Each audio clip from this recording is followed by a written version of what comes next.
Sa ngalan ng Ama, ng Anak, at ng Espiritu Santo. Amen. Sumainyo ang Panginoon. At sumaiyo rin. Mga kapatid, marami sa atin ang naghahanap ng mga malalaking tagumpay o panalo sa ating buhay. Pero baka nakalimutan nyo, yung nagising ka lang ngayon, isang malaking tagumpay na yan. Yung nalampasan mo ang iyong linggo, panalo ka.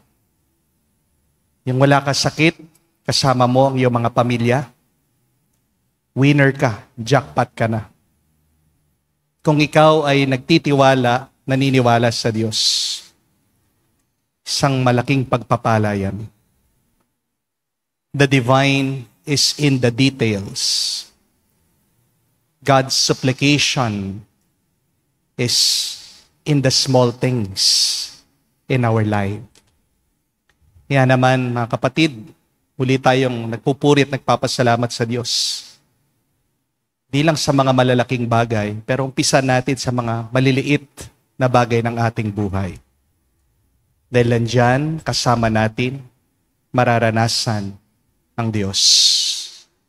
Sa mga napakaraming beses na kung saan nakalimutan natin magpuri at magpasalamat, sa mga pagkakataon na kung saan tayo nang hina sa ating pagsunod sa Kanya, sa ating pananampalataya. Muli nating hingin ang Kanyang awa at pagpapatawad para makita tayong karapat-dapat makatanggap sa mga banal na misteryo. Inaamin ko Sa makapangyarihang Diyos at sa inyo mga kapatid, na lubha akong nagkasala sa isip, sa salita, sa gawa, at sa aking pagkukulang. Kaya isinasamo ko sa mahal na Birheng Maria, sa lahat ng mga anghel at mga banal, at sa inyo mga kapatid, na ako'y ipanalangin sa Panginoon ating Diyos.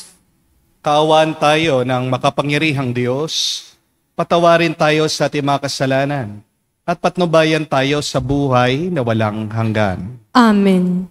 Panginoon, kaawaan mo kami. Panginoon, kaawaan mo kami. Kristo, kaawaan mo kami. Kristo, kaawaan mo kami. Panginoon, kaawaan mo kami. Panginoon, kaawaan mo kami. Manalangin tayo. Ama naming makapangyarihan, nililingap mo ang mga walang inaasahan kung hindi ikaw. Hindi may darangal at hindi magiging banal. Ang sino man sa iyo'y napapawalay. Dagdagan mo ang iyong kagandang loob sa amin upang sa iyong pamumuno at pangangasiwang magiliw, mapakinabangan namin ang mga biyaya mo sa lupa bilang pagkakamit namin sa makalangit mong pagpapala sa pamagitan ni Jesucristo kasama ng Espiritu Santo, magpa sa walang hanggan. Amen.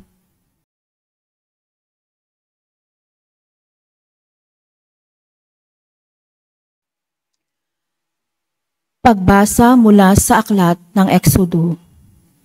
Noong mga araw na iyon, si Moises ay bumaba na ng bundok. Dala niya ang 2 tapyas na batong kinasusulatan ng mga utos na ang Diyos mismo ang sumulat. Nang pabalik na sila, naharinig ni Josue ang sigawan ng mga tao. Sinabi niya kay Moises, "Parang may digmaan sa kampo. Ang naririnig ko'y hindi sigaw ng tagumpay o ng pagkatalo, kundi awitan," sagot ni Moises. Nang sila'y malapit na sa kampo, nakita ni Moises ang guya at ang mga taong nagsasayawan. Dahil dito, nagalit siya. Ibinalibag niya sa paanan ng bundok ang mga tapyas na bato at ito'y nadurog. Kinuha niya ang guya at sinunog. Pagkatapos, dinurog niya ito ng pino, saka ibinuhos sa tubig at ipinainom sa mga Israelita. Hinarap niya si Aaron. "Ano ba ang nangyari sa iyo at pumayag kang gawin ang kasamaang ito?" Sumagot si Aaron, "Huwag ka nang magalit sa akin, kapatid ko. Alam mo naman kung gaano katigas ang kanilang ulo. Hindi ko sila mapigil sa paggawa ng kasamaang ito. Sinabi nila sa akin na igawa ko sila ng Diyos na mangunguna sa kanila, sapagkat hindi nila alam kung ano na ang nangyari sa iyo. Kaya tinanong ko sila kung sino ang may ginto. Ibinigay nila sa akin ang mga alahas, tinunaw ko sa apoy at lumabas ang guyang iyon." Kinabukasan, sinabi ni Moises sa mga tao, "Napakalaki ng nagawa ninyong kasalanan. Aahon ako ngayon sa bundok at makikipagkita sa Panginoon. Baka sakaling maihingi ko kayo ng tawad." Umahon nga sa bundok si Moises at dumaing sa Panginoon. Sinabi niya, "Napakalaking kasalanan ang nagawa ng mga tao. Gumawa sila ng Diyos-Diyosang ginto. Ipinakikiusap ko pong patawarin na ninyo sila. Kung hindi ninyo sila mapatatawad, burahin na ninyo sa inyong aklat ang aking pangalan." Sumagot ang Panginoon, "Kung sino ang nagkasala sa akin, ay siya kong buburahin sa aking aklat. Ngayon, pangunahan mo sila sa lugar na sinabi ko sa iyo, at papatnubayan kayo ng aking anghel. Ngunit darating ang araw na parurusahan ko ang mga Israelita dahil sa kanilang mga kasalanan." Ang salita ng Diyos. Salamat sa Diyos. Pasalamat tayo sa Diyos, kabutihan niya'y lubos. Pasalamat tayo sa Diyos, kabutihan niya'y lubos. Sa may bundok ng Horeb, doon ay naghugis niyong gintong baka. Matapos mahugis, ang ginawa nila'y kanilang sinamba. Ang dakilang Diyos ay ipinagpalit sa Diyos na nilikha, sa Diyos na baka na ang kinakain ay damong sariwa. Pasalamat tayo sa Diyos, kabutihan niya'y lubos. Kanilang nilimot ang Panginoong Diyos, ang tagapagligtas, na yaong ginawa doon sa Ehipto'y kagilagilalas. Sa lupaing iyon ang ginawa niya'y tunay na himala. Sa dagat na tambo, yaong nasaksihan ay kahanga-hanga. Pasalamat tayo sa Diyos, kabutihan niya'y lubos. Ang pasya ng Diyos sa ginawa nila'y lipulin pagdaka. Agad na dumulog sa puon si Moises na magitan siya, at hindi natuloy yaong kapasyahan na lipulin sila. Pasalamat tayo sa Diyos, kabutihan niya'y lubos.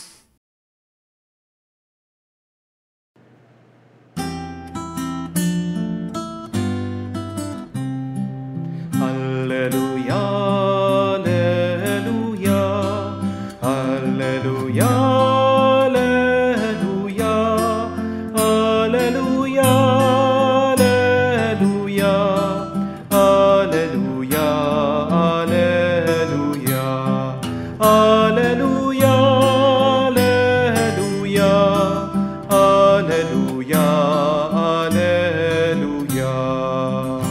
Magulang nati, Diyos Ama, anak ng salita niya, tayong mga aning una. Alleluia, alleluia. Sumainyo ang Panginoon. At sumaiyo rin. Ang mabuting balita ng Panginoon ayon kay San Mateo. Papuri sa iyo, Panginoon. Nung panong yun, isa na namang talimhaga ang inilahad ni Jesus sa mga tao. Ang paghahari ng Diyos ay katulad nito. May isang taong nagtanim ng isang butil na mustasa sa kanyang bukid. Pinakamaliit ito sa lahat ng binhi. Ngunit kapag natanim na at lumago, ay nagiging pinakamalaki sa lahat ng puno ng gulay. Ito'y nagiging punong kahoy, ano pat napapamugaran ng mga ibon ang mga sanga nito. Nagsalaysay pa ng isang talimhaga si Jesus. Aniya, Ang paghahari ng Diyos ay katulad ng lebadura na inihalo ng isang babae sa 3 takal na harina at umalsa ang buong masa. Sinabi ni Jesus sa mga tao, ang lahat ng ito sa pamagitan ng talinghaga, at wala siyang sinabi sa kanila nang hindi gumagamit ng talinghaga. Ginawa niya ito upang matupad ang sinabi ng propeta. Magsasalita ako sa kanila sa pamagitan ng mga talimhaga. Ihahayag ko sa kanila ang mga bagay na nalihim mula ng likhain ang sanlibutan. Mga kapatid, ang mabuting balita ng ating Panginoon. Pinupuri ka namin, Panginoong Hesukristo. Magandang araw po muli sa inyong lahat. Bigger is better. Agree or disagree? Naniniwala po ba kayo doon? Mas malaki, mas mabuti. I think not all of the time, this is true. Amen? Imagine nyo po, kung singlaki ng kamay mo, yung ngipin mo, makakakain ka pa ba? Di ba hindi? Kung sobrang laki ng iyong mga daliri, kawawa po yung ilong nyo kung susundutin nyo. Di po ba? Marami po sa inyo, alam ko, gusto nyo ng malaking sasakyan. Wala namang parking. Pagkalaki-laki ng sasakyan mo, paano mo ipapasok sa kanto? May kaibigan po ako, napakalaki ng tiyan. Nung minsan, kami po ay sumakay ng roller coaster. Nung sinasara na po yung kanyang upuan, hindi kaya. Bakit? Malaki ang kanyang katawan. See, sometimes bigger is not better. At yan din po ang pinapaalala sa atin ng Panginoon sa ating nabasang ebanghelyo. Magpasalamat ka sa mga maliliit na bagay ng iyong buhay. Dahil sa mga maliliit na bagay na ito, dito mo makikita at mararanasan ang kaharian ng Diyos. Sabi ni Jesus, ang kaharian ng Diyos ay parang buto ng mustasa, pinakamaliit sa lahat, pero kalaunan pag tumubo ito, napakalaki. At dito nananahan, tumitira ang mga ibon. The Lord is reminding us not to ignore the small things in life. Because God is in the small things. So here are 3 reminders why we should not ignore the small things in our life. First, the small things can weaken you. Understand, my dear friends, it is not the big things that drain you, but it is the little things that you ignore. Ang mga elepante po, hindi naman nangangagat yan eh. Yung mga maliliit na lamok ang mahilig mangagat. Saan po nang gagaling ang dengue? Diyan sa mga maliliit na insekto na hindi natin nakikita. Di po ba? Ganyan din po pagdating sa germs, sa virus. Hindi nakikita ng ating mga mata. Pero nandyan sila't nakakasira ng ating kalusugan. So if you do not handle properly the small things in your life, they will ruin you. They will destroy you. Pero kung aalagaan mo mga maliliit na bagay sa iyong buhay, diyan gaganda, bubuti ang iyong kalagayan. Ayon po sa pag-aaral, nakakatibay daw po ng samahan ng pagmamahalan ng mga mag-asawa, yung pagbibigay ng mga maliliit na compliment o papuri. Maliit lang pong bagay ito. Sabihan mo yung asawa mo, thank you. Pero nakakapagpasaya po sa kanya. Di po ba? Sabi po ng Educational Commission natin dito sa Pilipinas, marami po mga bata ngayon mahina sa pag-aaral. Hirap na hirap po sa comprehension. Kahit na simple spelling po, hindi magawa. Ano po ang dahilan? Ang sanhi, ang ugat, malnutrition. Maliit lang pong bagay yung kinakain ng bata. Pero kung hindi po ito masustansya, may epekto pala sa pag-iisip niya. Maliit din pong bagay, yung pagsisinungaling. Pero nakakasira po yan ng relasyon at ng tiwala. Cheating starts with your lying. Be careful. Huwag niyo pong tatawagin na white lies lang naman po, Father. Oo, kala mo harmless. Pero kalaunan, it hurts. It destroys your relationship. Maliit lang pong bagay yung pagdarasal, araw-araw, 5 minutes a day, 10 minutes a day, kagising mo, pasalamat ka lang sa Diyos. Pero pag hindi ka nagdarasal, diyan napupuno ng mga negatibong bagay ang iyong isip at puso. Di po ba? Kung ayaw mong masira ang iyong buhay, kapatid, ingatan mo, bigyan mo ng pansin yung mga maliliit na bagay sa iyong buhay. But secondly, your real life is in the small things. Alam ko po, marami sa inyo ang pangarap ngayong makapasyal sa abroad, makapagbakasyon sa mga beach, makapag-shopping sa Macau, mabili ang dream car, manalo ng loto, mabuti at maganda mga bagay na yan. Wala pong problema dyan. Pero paalaala lang po, hindi talaga yan ang totoong buhay mo. Di po ba? Ang totoong buhay mo ay nandoon sa araw-araw na ginagawa mo. Ang totoong buhay mo ay nandoon sa karanasan mo na kasama mo ang iyong pamilya. Yung paghahatid mo dyan sa iyong mga anak, hahalikan mo sila bago kayo magkahiwalay. Yung kasama mong kumakain, yung mga minamahal mo sa lamesa. Ang tunay na buhay mo ay yung araw-araw na tapat kang kumakayod para makamtan mo ang pangarap mo at pangarap ng iyong pamilya. Kapatid, kung maayos mong ginagawa yung mga maliliit na bagay sa iyong buhay, 80% ng buhay nyo, mabuti na. 80% ng buhay nyo, maganda na. Di po ba? Napakalaking bagay nun. Pinapaalala ng Diyos sa atin. Ang grasya niya ay hindi mo lang matatagpuan at mararanasan bandang huli. Ang grasya ng Diyos ay nasa umpisa at sa kasalukuyan ng iyong buhay. Kaya wag mong mamaliitin yung nandyan sa iyong harapan. These little things in your life matters. Are important. The little things are really big things. They are graces. They are blessings from God. And if you set right these little things in your life, they will have a ripple effect. Third and last po. The small things unlock big things. Ika nga ng kasabihan, big things start from small beginnings. Bago ang malaki, maliit muna ang mangyayari. It happens small before it happens big. Tandaan niyo po yan. At nauunawaan yan ng Diyos. Kaya nga po nung dumating ang ating Panginoon dito sa mundo, hindi naman siya agad na matanda na Di po ba? Pinanganak ang ating Panginoon bilang isang maliit na sanggol. Nung tinawag po ng ating Panginoon ang kanyang mga unang alagad, apostol, para tulungan siya sa misyon. Di ba? Kakaunti pa lang sila. 12 lang sila.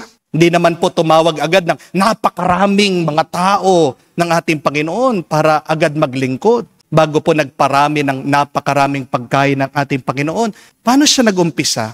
Sa 5 tinapay, 2 isda. Bago lumaki ang grasya ng Diyos, bago lumaki ang kaharian ng Diyos, nag-umpisa muna sa maliit.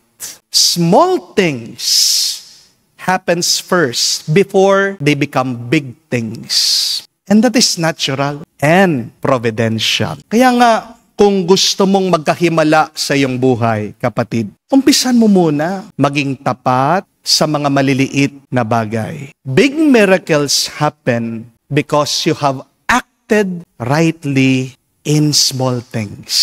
Tandaan niyo po, ang maliit na patak ng tubig pwedeng makabuo ng isang malaki at malakas na dagat.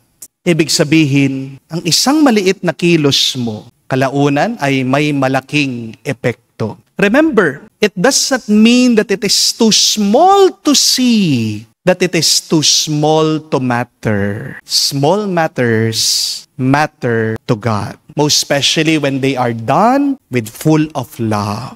Kapatid, pagpapalain ka lang ng Diyos kung tapat ka sa mga maliliit na bagay. Di ba? Isa yan sa mga turo ng ating Panginoon dun sa kanyang kwento at talimhaga. Ang sabi niya, ang mapagkakatiwalaan sa mga maliliit na bagay ay pwede rin pagkatiwalaan sa mga malalaking bagay.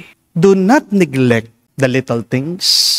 And if you do, big things will come to you. Pasalamat po tayo muli sa Diyos sa mga maliliit na bagay ng ating buhay dahil nandyan ang kanyang grasya, ang kanyang pagpapala, ang kanyang kaharian. Gusto mo ba ng malaking pagpapala? Umpisan mo, kapatid. Alagaan, ingatan, at mahalin mo ang mga maliliit na bagay ngayon sa buhay mo. Amen. Tumayo po tayo. Tayo ay mga anak ng Diyos, subalit sa mapagkumbabang loob ng panalangin. Lumapit tayo sa Kanya bilang mga lingkod ng kaharian na naglalayon lamang na gawin ang ating tungkulin. Hilingin natin sa Kanya na mapalalim pa ang ating pananampalataya, ating sabihin, Panginoon, dinggin mo kami. Panginoon, dinggin mo kami. Ang mga Kristiyano at lahat ng nagpapahayag ng pananalig kay Kristo naway umunlad sa pananampalataya at pag-ibig sa isa't isa bilang tanda ng paghahari ng Diyos. Manalangin tayo sa Panginoon. Panginoon, dinggin mo kami. Ang ating personal na pananampalataya naway umunlad at lubos nating kilalanin ang ating pagsandig sa Diyos. Manalangin tayo sa Panginoon. Panginoon, dinggin mo kami. Ang mga nanlamig sa pananampalataya at nawalan na ng pag-asa at puno ng pag-aagam, naway mabiyayaan ng bagong sigla upang panibaguhin ang kanilang pagtatalaga kay Kristo. Manalangin tayo sa Panginoon. Panginoon, dinggin mo kami.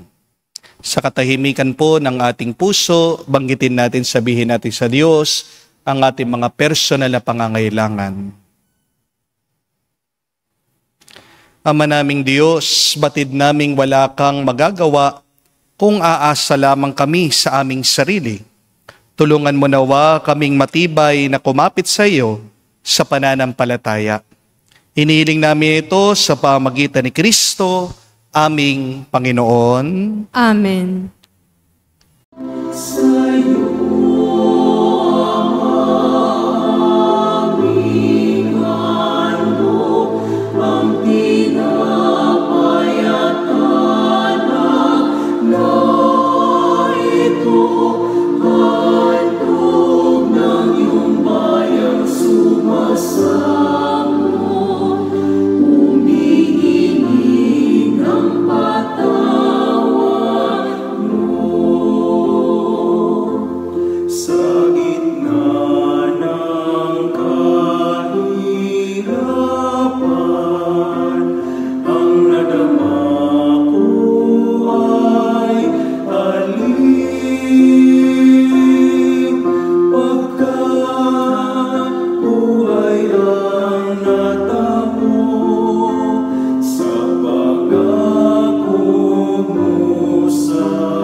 Manalangin kayo mga kapatid, para ng ating mga paghahain ay kalugdan ng Diyos, amang makapangyarihan. Tanggapin nawa ng Panginoon itong paghahain sa iyong mga kamay, sa kapurihan niya at karangalan, sa ating kapakinabangan at sa buong sambayanan niyang banal.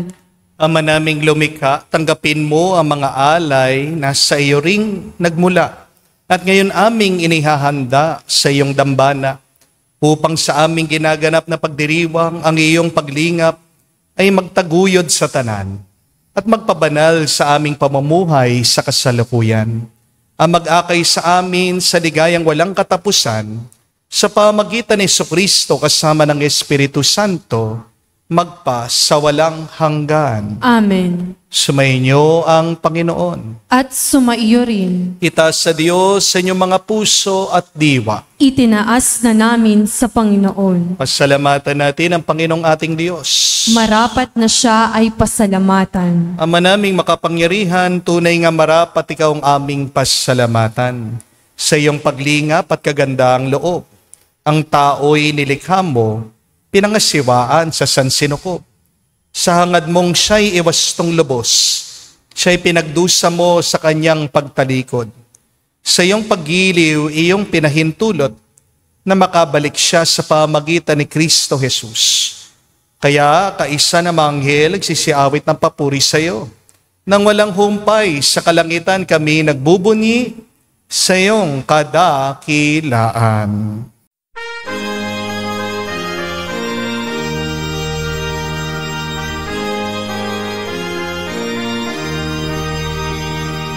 Santo, Santo, Santo, Panginoong Diyos ng mga hukbo. Napupuno ang langit at lupa ng kadakilaan mo. Hosana sa kaitasan, pinagpalang na paninito sa ngalan ng Panginoon. Hosana sa kaitasan, Hosana sa kaitasan.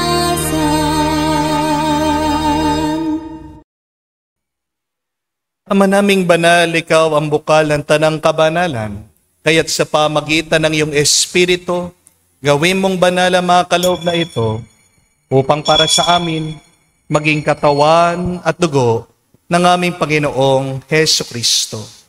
Bago niya pinagtiis ang kusang loob na maging handog, hinawakan niyang tinapay, pinasalamatan kanya, pinaghati-hati niya iyon, inabot sa kanya malagad at sinabi, tanggapin ninyong lahat ito at kanin. Itong aking katawan na ihahandog para sa inyo.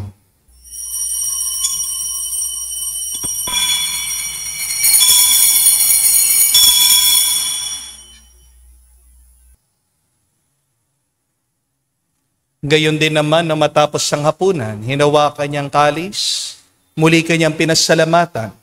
Inabot niyang kalis sa kanya malagad at sinabi, tanggapin ninyong lahat ito at inumin.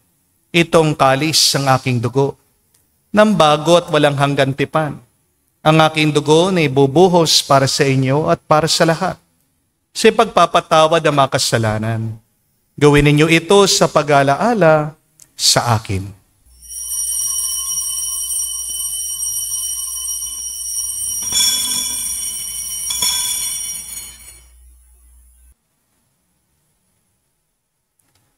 Ang misteryo ng pananampalataya.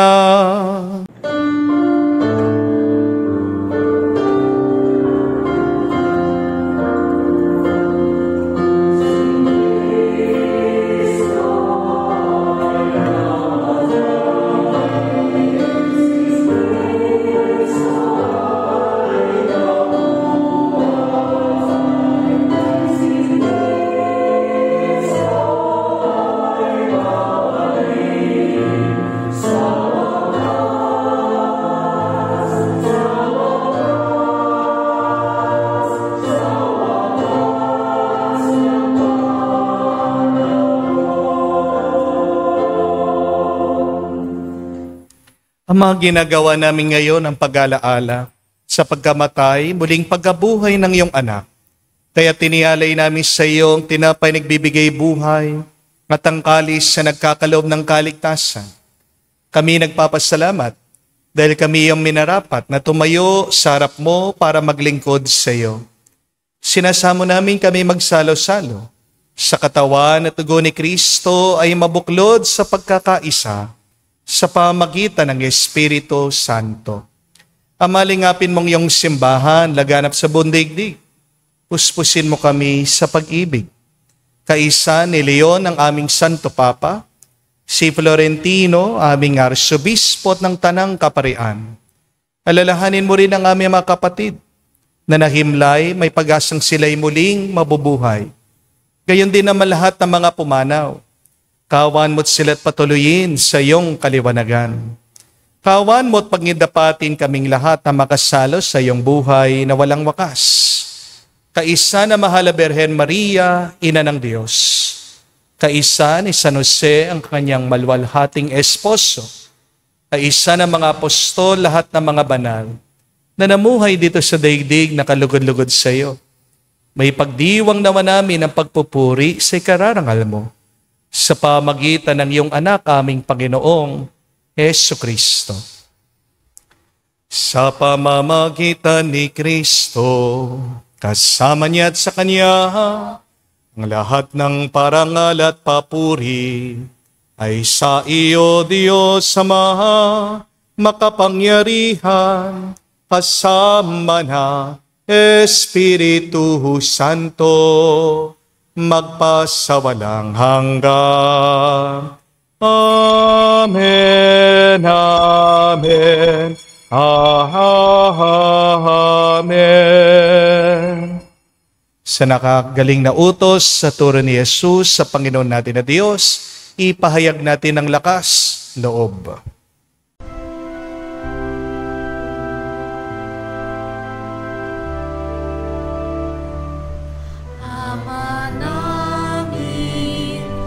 Sumasalangit ka, sambahin ang ngalan mo, mapasaangin ang kaharian mo, sundin ang loob mo dito sa lupa.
Hinihiling namin kami, Diyos, sa lahat na masama, pagkalooban ng kapayapaan araw-araw, iligtas sa kasalanan, ilayo sa lahat ng kapahamakan, samantalang aming pinanabikan ang dakilang araw ng pagpapahayag ng tagapagligtas naming si Jesucristo. Sapagkat iyong kaharian at ang kapangyarihan at ang kapurihan magpakailanman. Amen. Panginoong Jesucristo, sinabi mo sa mga apostol, kapayapaan ang iniwan ko sa inyo, ang aking kapayapaan binibigay ko sa inyo. Tungayan mo ang aming pananampalataya, huwag ang aming pagkakasala. Pagkalooban mo kami ng kapayapaan at pagkakaisa, ayon sa iyong kalooban, kasama ng Espiritu Santo, magpa sa walang hanggan. Amen. Kapayapaan ng Panginoon ay laging sumainyo. At sumayo rin. Magbigayan po tayo ng kapayapaan sa bawat isa. Peace with you po. Kapayapaan po sa inyong lahat.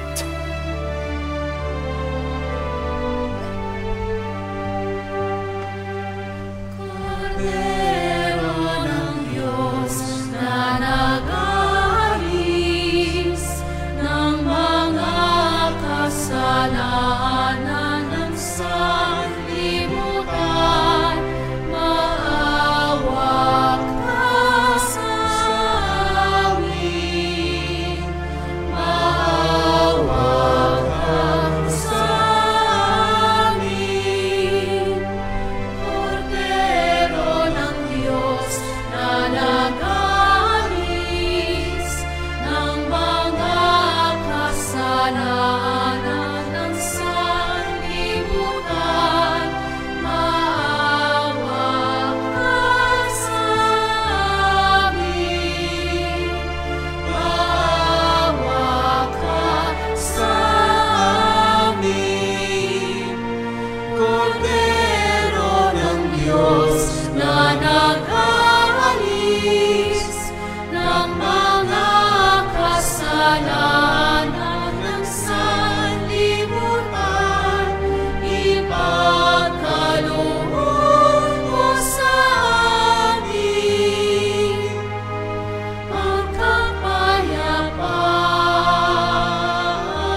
Mga kapatid, naririto ang ating Panginoong Jesucristo, ang Kordero ng Diyos.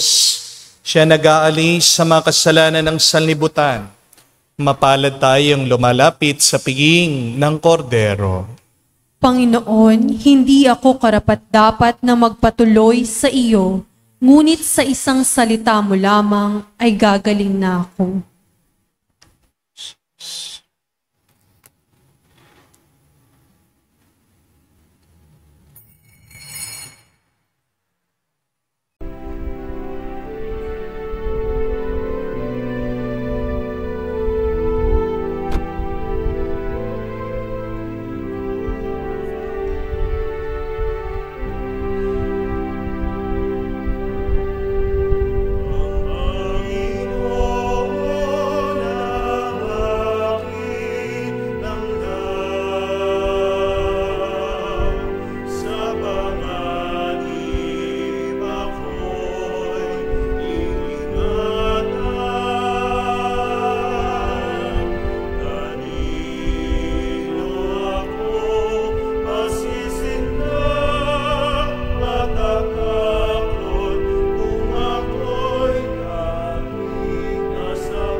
Manalangin tayo. Ama naming mapagmahal, pinagsaluhan namin sa banal na pakikinabang ang alang-alang walang kupas ng iyong anak na nag-alay ng sarili niyang buhay para sa aming kaligtasan. Ipagkaloob mong ito ay magdulot ng pag-unlad sa pinamana niya sa aming pagliligtas.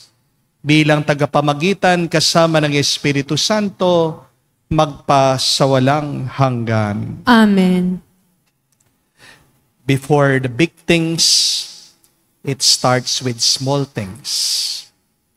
Do not neglect the small things because small things matter. Ang nakakasakit sa atin ay yung mga maliliit na bagay. Pero tayo'y pinagpapala ng Diyos, nag-uumpisa sa mga maliliit na bagay. Do not ignore the small things in your life because God is there. Sabi nga ni Mother Teresa, not all of us can do big and great things, but you can do small things with great and big love. Ang pagpapala mo ay nag-uumpisa kung ginagawa mong tapat at mabuti yung mga maliliit na bagay sa iyong buhay na may pagmamahal. Kaya nga ang tanong, ano yung mga maliliit na bagay na dapat ingatan mo, alagaan mo, ayusin mo ngayon sa iyong buhay, bigyan mo ng pansin yan, kapatid. Pag nakikita ng Diyos na hindi mo pinapabayaan, hindi ka papabayaan ng Diyos. Sumainyo ang Panginoon. At sumayo rin. At kayo'y basbasan ng Diyos, makapangyarihan sa lahat, sa ngalan ng Ama, ng Anak, ng Espiritu Santo. Amen. Ang ating misa ay natapos na. Humayo kayo sa kapayapaan ni Kristo. Salamat sa Diyos.